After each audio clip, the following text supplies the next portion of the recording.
Yesterday will go down as one of the darkest days in U.S. history.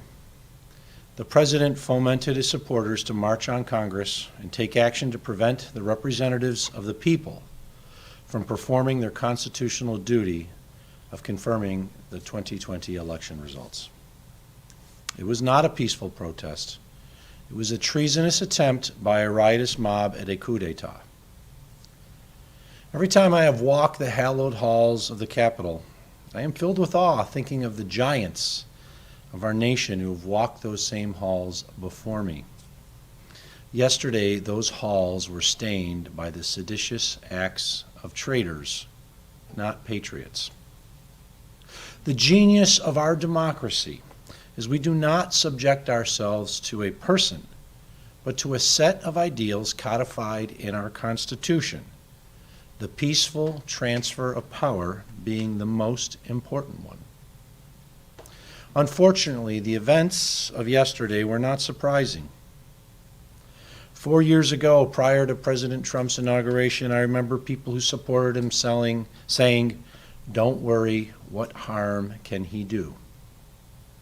Since then, we have witnessed the damage he could inflict on our nation, culminating with his continued attack on the legitimacy of the election and yesterday's terrible attack on the heart of our democracy after the President incited them to take action.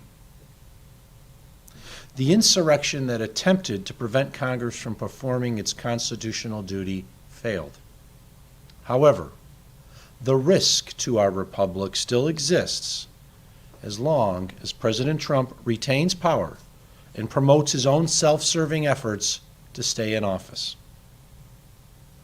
The Constitution has a mechanism to ensure our nation's stability through January 20th. As I called for last night, I continue to call on Vice President Pence and the Cabinet to invoke the 25th Amendment to ensure the rule of law prevails during this tumultuous time.